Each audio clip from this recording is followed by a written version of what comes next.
Doctor യാക്കോബ് Mar Irenaeus തിരുമേനി, വന്യരായ വൈദിക ശ്രേഷ്ഠരെ, മലങ്കര സുറിയാനി ക്രിസ്ത്യാനി അസോസിയേഷൻ സെക്രട്ടറി ജോസഫ്, ഇവിടെ സന്നിഹിതരായിരിക്കുന്ന വിശ്വാസികളുടെ സമൂഹമേ, മലങ്കര സഭയെ സംബന്ധിച്ചിടത്തോളം ഇന്ന് കുളിർമ പകരുന്ന ഒരു സുദിനമാണ്. മലങ്കര സഭയുടെ അതിപുരാതനമായ മുളന്തുരുത്തി മാർത്തോമൻ ദേവാലയത്തിൽ മലങ്കര സഭയുടെ പ്രധാന അധ്യക്ഷൻ വിശുദ്ധ ബലിയർപ്പിച്ച് വിശ്വാസികളെ അഭിസംബോധന ചെയ്യുമ്പോൾ അത് മലങ്കര സഭയുടെ ഒരു വലിയ സാക്ഷാത്കാരമാണ്. ഒരു വിധത്തിൽ പറഞ്ഞാൽ മലങ്കര സഭ വളരെ സൗഭാഗ്യവതിയാണ്. മലങ്കര സഭ സൗഭാഗ്യവതിയാണ് എന്ന് നാം പ്രഖ്യാപിക്കുന്നത് ഇവിടെ പരിശുദ്ധ മാർത്തോമാ ശ്ലീഹ ഭാരതത്തിലേക്ക് കടന്നു വന്ന് കർത്താവായ യേശുക്രിസ്തുവിൻ്റെ സുവിശേഷം നമ്മുടെ പൂർവികന്മാരോട് ഉദ്ഘോഷിക്കുകയുണ്ടായി. ജെറുസലേമിൽ സഭ സ്ഥാപിക്കുന്ന കാലഘട്ടത്തിൽ തന്നെ മലങ്കരയിലും ക്രിസ്തീയ സഭ ആരംഭിച്ചു എന്നുള്ളത് ആ അപ്പോസ്തോലിക പാരമ്പര്യത്തിൻ്റെ പിൻതലമുറക്കാരാണ് മലങ്കര ഓർത്തഡോക്സ് സുറിയാനി സഭയിലെ അരുമസന്താനങ്ങൾ. ആ വിധത്തിൽ പറയുമ്പോൾ മലങ്കര ഓർത്തഡോക്സ് സുറിയാനി സഭ വളരെ വളരെ വളരെ സൗഭാഗ്യം ലഭിച്ചിട്ടുള്ള ഒരു സഭയാണ്. പരിശുദ്ധ മാർത്തോമാ ശ്ലീഹായാൽ ആരംഭിച്ച ഈ പരിശുദ്ധ സഭ 21-ാം നൂറ്റാണ്ടിലേക്ക് പ്രവേശിച്ചു കഴിഞ്ഞിരിക്കുകയാണ്. അതുകൊണ്ട് ഈ സഭ പരിശുദ്ധ മാർത്തോമാ ശ്ലീഹായുടെ അപ്പോസ്തോലിക പാരമ്പര്യം നിലനിർത്തുന്നു എന്നുള്ളത് നമ്മെ സംബന്ധിച്ചിടത്തോളം അഭിമാനകരമാണ്.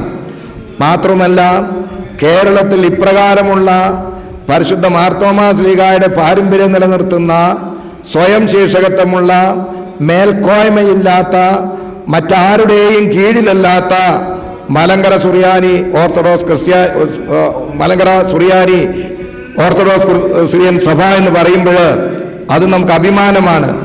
ഈ രാജ്യത്ത് നമ്മൾ ജനിച്ചു, ഈ രാജ്യത്ത് നമ്മൾ വളരുന്നു, ഈ രാജ്യത്ത് തന്നെ നാം മരിച്ച് അടക്കപ്പെടുകയും ചെയ്യും. അങ്ങനെ രാഷ്ട്രത്തോടും സഭയോടും വിധേയത്വവും അതുപോലെ ദേശീയതയും പുലർത്തുന്ന ഒരു സഭയുടെ അരുമസന്താനങ്ങളാണ് നാം. അതുകൊണ്ട് ഈ പരിശുദ്ധ സഭയ്ക്ക് പരിശുദ്ധ മാർത്തോമാ ശ്ലീഹായുടെ പൈതൃകത്വമുണ്ട് എന്നുള്ളത് ഒരു നിസ്സാര കാര്യമല്ല. അത് വലിയ ഒരു സഭയെ സംബന്ധിച്ചിടത്തോളം വലിയൊരു സമ്പത്താണ്. ആ സമ്പത്ത് കാത്തുപാലിക്കുവാൻ നമുക്ക് എല്ലാവർക്കും ഉത്തരവാദിത്തമുണ്ട്.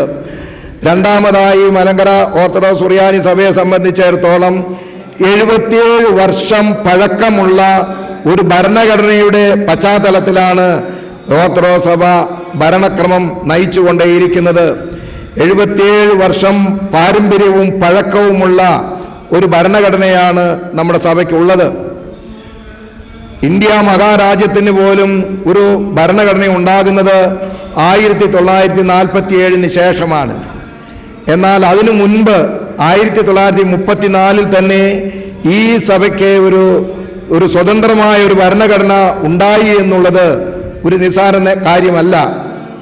അടുക്കും ചിട്ടയും നിയമവും സമാധാനവും ഒക്കെ പാലിക്കുവാൻ കാത്തു സൂക്ഷിക്കുവാൻ തക്കവണ്ണമുള്ള ഒരു സഭാ ഭരണഘടന നമുക്കുണ്ട് എന്നുള്ളതും ഈ സഭയുടെ വലിയ ഒരു നേട്ടമാണ്.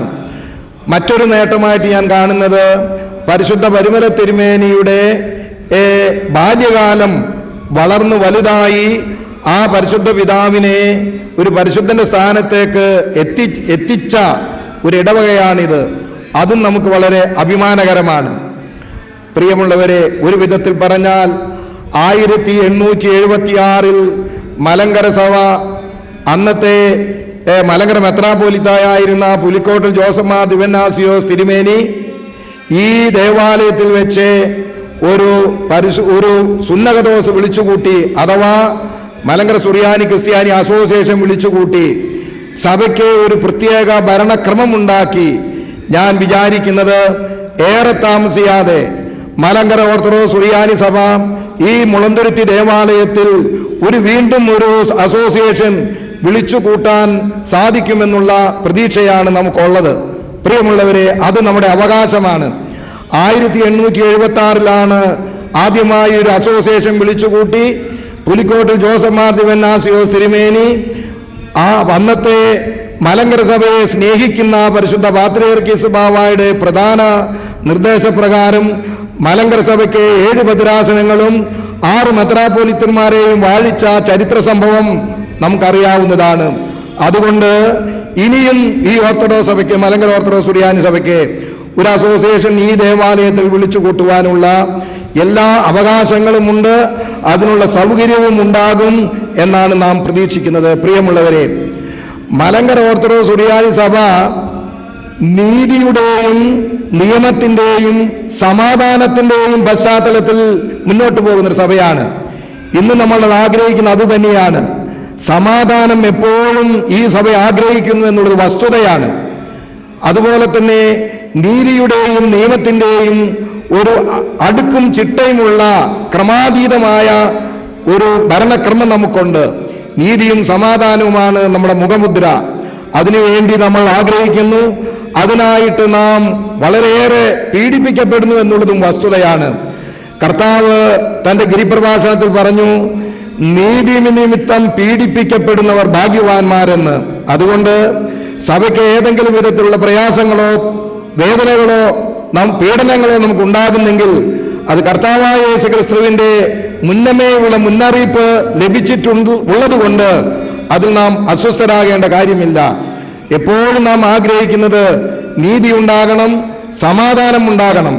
നീതിയുടെയും സമാധാനത്തിൻ്റെയും ഒരു അടിത്തറയിൽ നിന്നുകൊണ്ടാണ് ഈ സഭ ഇന്നും മുന്നേറുന്നത്, ഇന്നും പ്രവർത്തിക്കുന്നത് എന്ന് നാം വളരെ വ്യക്തമായി മനസ്സിലാക്കേണ്ടതുണ്ട്. 1876 വരെ മലങ്കര സഭ ഒരു ഭദ്രാസനവും ഒരു മലങ്കര മെത്രാപ്പോലീത്തായും ആ സങ്കല്പമായിരുന്നു. ഇന്ന് നമ്മുടെ സ്ഥിതി അതല്ല. 30 ഭദ്രാസനങ്ങളും 33 പിതാക്കന്മാരും, പരിശുദ്ധ ബാവാ തിരുമേനി ഉൾപ്പെടെ 33 പിതാക്കന്മാരും നമുക്കുണ്ട്. അതുപോലെ തന്നെ സഭയ്ക്ക് വേണ്ടി എല്ലാ ത്യാഗങ്ങളും അനുഭവിക്കുവാൻ തക്കവണ്ണമുള്ള അങ്ങനെ കാര്യശേഷിയുള്ള ദൃഢനിശ്ചയമുള്ള ധാരാളം വിശ്വാസികളും സഭയുടെ സമ്പത്തായിട്ട് ഞാൻ കാണുകയാണ്. പ്രിയമുള്ളവരെ, ഈ ദേവാലയം അതിപുരാതനമായ ദേവാലയം.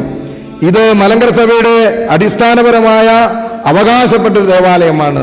അതുകൊണ്ട് ആ നീതിയുടെയും സമാധാനത്തിൻ്റെയും മാർഗത്തിലൂടെ കടന്നു പോകുമ്പോൾ ഇതൊക്കെ വരേണ്ടിടത്തത് വരികയും ചെല്ലേണ്ടിടത്ത് ചെല്ലുകയും ചെന്നിരിക്കും എന്നുള്ളതാണ് നമ്മുടെ വിശ്വാസം.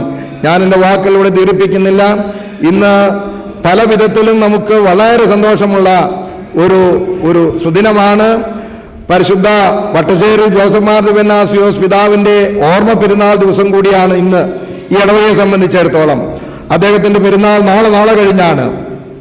എങ്കിൽ പോലും ഇന്ന് നമുക്ക് ആ പെരുന്നാളും ഇവിടെ ഉചിതമായി ആഘോഷിക്കുവാൻ ദൈവം അവസരമൊരുക്കി.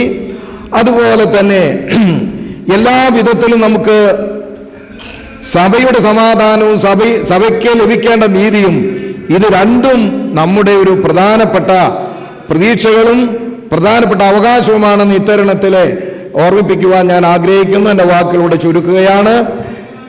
പരിശുദ്ധനായിരിക്കുന്ന മാർത്തോമാ ശ്ലീഹ നമുക്ക് നൽകിയ ആ വലിയ പദവി അത് നിലനിന്നു പോകണം. അതാണ് നമുക്ക് ആവശ്യമായിരിക്കുന്നത്.